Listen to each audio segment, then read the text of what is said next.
Hi, welcome back to Wrestling Fun with Father and Son. I'm Father Matt, and this is Son. Guy. And this is our Crown Jewel 2019 reactions. Yeah,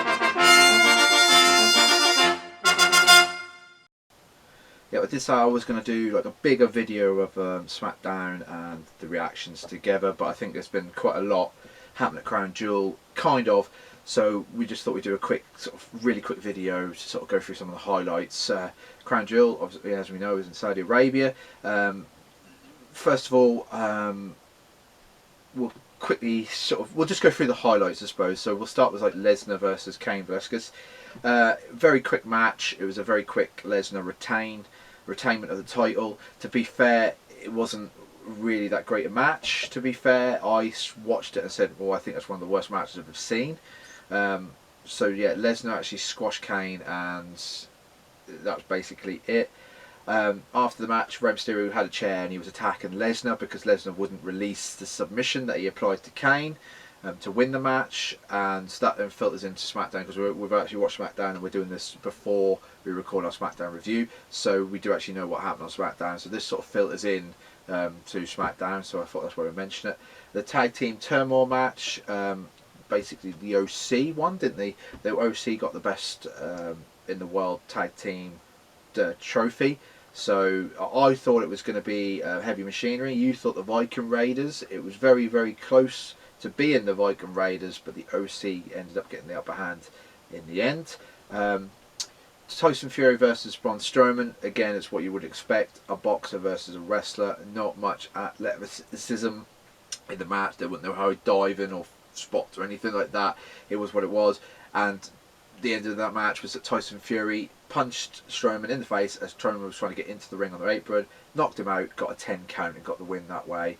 It was what it was, a show match. After the match though, Braun Strowman did power slam Tyson Fury, so that was quite cool to see.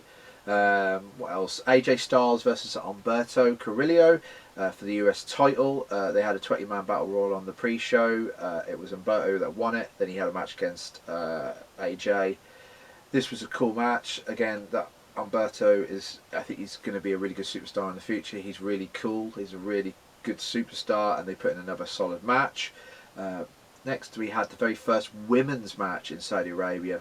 They finally allowed a women's match on the card. It was Natalia versus Lacey Evans. Like I say, it was just a typical women's match. To be fair, you don't know what the restrictions were. You could obviously see that they were restricted for their ring attires. They had to be in full like catsuit clothes sort of type thing. And Natalia won with the sharpshooter. It's nice to see that quality happening on WWE. So you know, like I say, it was nice to see that.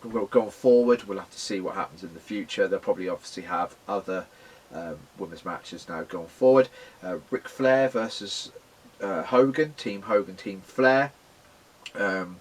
This, we thought that Rusev and Lashley would be the final two. That didn't actually end up happening. It was actually Roman Reigns who got the win for Team Hogan. But Lashley and Rusev, they did actually get a bit of physical in this match. Not much, but they did.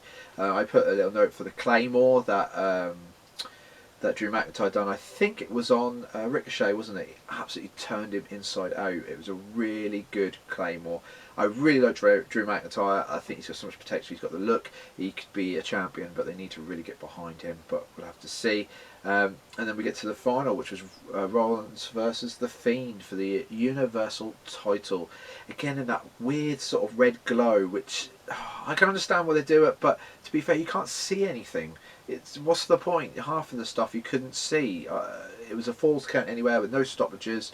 There was the sledgehammer used, the chair used, but it was effectively when the Fiend sort of dragged up Seth Rollins up to the staging area,